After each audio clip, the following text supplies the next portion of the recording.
심화 문제집을 풀리고 싶은 분들께 오늘 심화 문제집 어떻게 풀면 좋은지 소개해 드릴게요. 이 영상 끝까지 확인해 보세요. 안녕하세요. 123 미니쌤TV의 김민희입니다.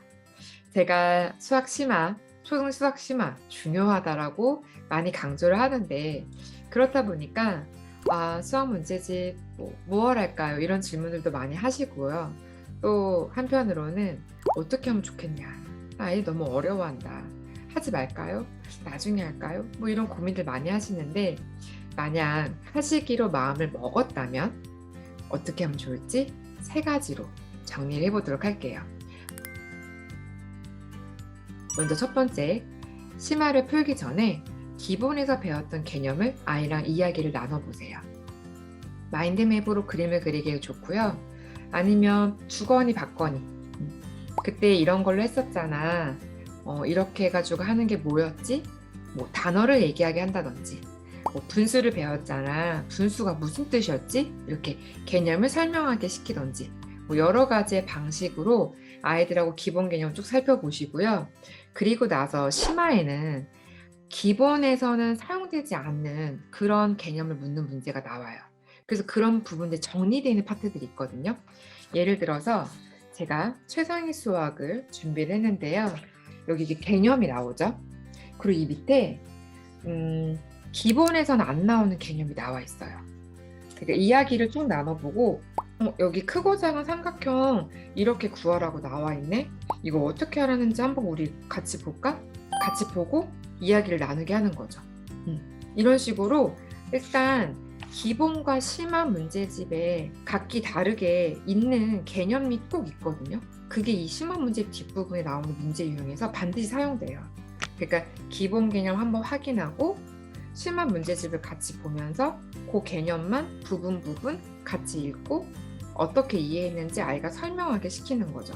지금 여기 2학년 1학기 문제집인데 다각형이라고 나와요. 다각형은 4학년 2학기 때 나오는 단원이거든요. 그럼 아이가 여기서 지금 처음 볼 거 아니에요. 그러면 다각형이 뭔지 모르겠다, 이렇게 아이가 물어보면 그걸 설명해 주시면 되는 거죠. 즉 기본에서 확장해서 심화에 적용할 만한 그런 문제들에는 상위 학년에서 배울 만한 개념들이 들어있어서 그걸 한번 정리를 꼭 해주시는 게 좋아요. 두 번째, 2단계 정도 난이도의 대표 유형들을 쭉 살펴보는데 풀이를 다시 한번 아이한테 설명하도록 유도한다.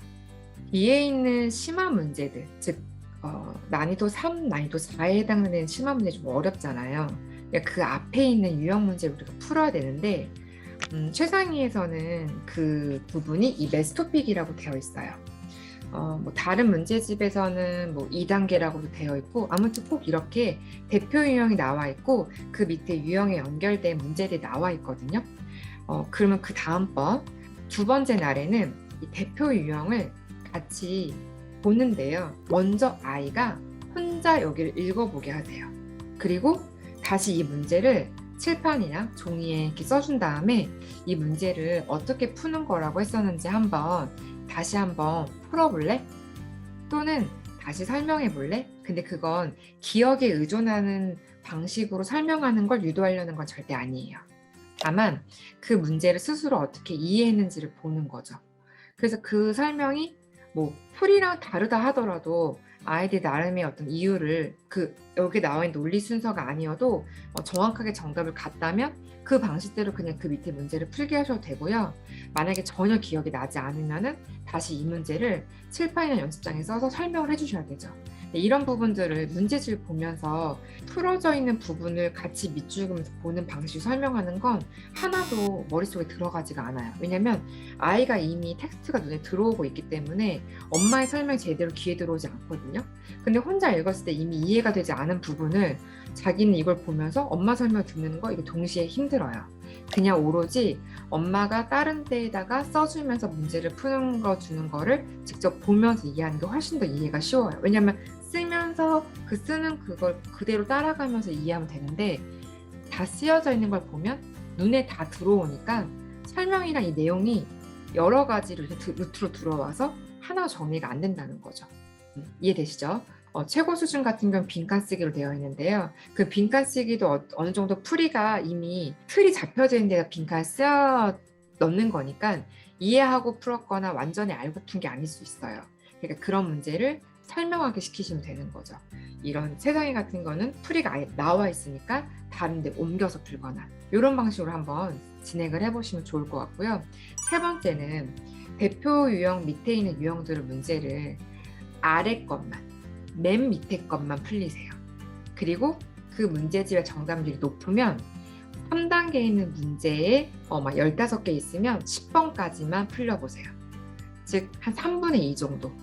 왜냐하면 이미 기본적인 대표 유형 같이 봤기 때문에 그거 바로 밑에 첫 번째로 나오는 유형은 얘랑 거의 유사해요. 그러니까 이걸 우리가 꼼꼼히 살펴봤잖아요.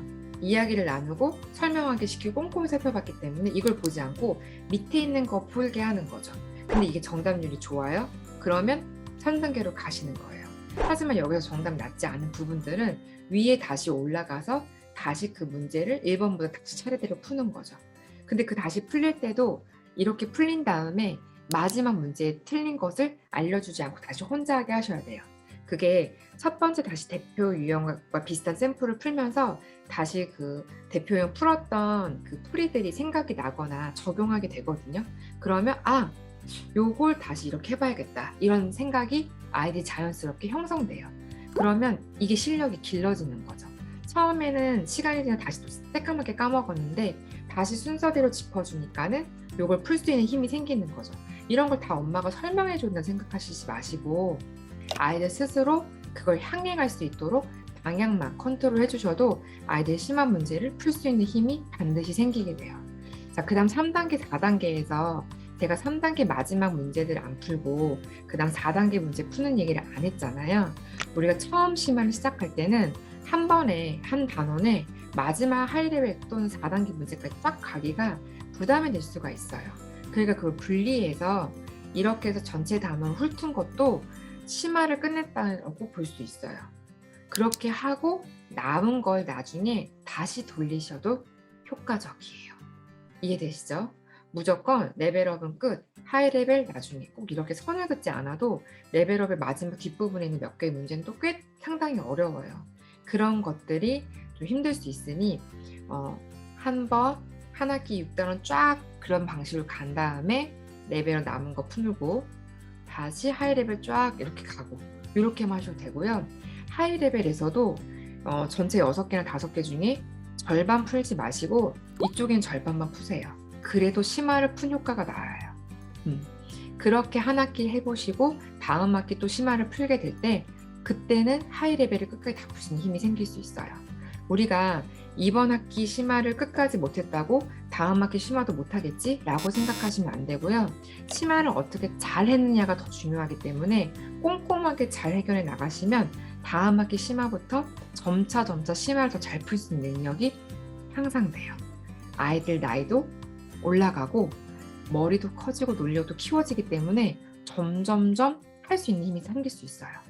그러니 첫 번째부터 너무 힘을 들여서 하나하나 막 이렇게 풀어나가지 마시고 3가지로 다시 한번 정리해 드릴게요. 첫 번째, 심화 문제 풀기 전에 기본에서 배웠던 개념을 다시 한번 정리하고 심화 문제집에서만 나오는 개념을 살펴본다.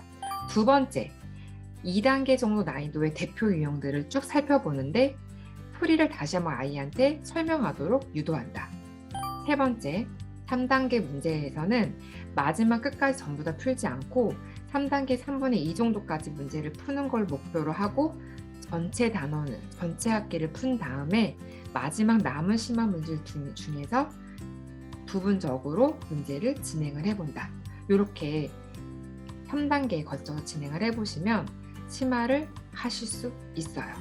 너무 어렵게 생각하지 마시고 하나하나 시작을 해보시면 좋을 것 같습니다. 네, 오늘은 심화 문제를 어떻게 풀면 좋은지 푸는 요령을 설명해 드렸어요. 꼭 기억을 해두시고 실천해 보시면 좋을 것 같습니다.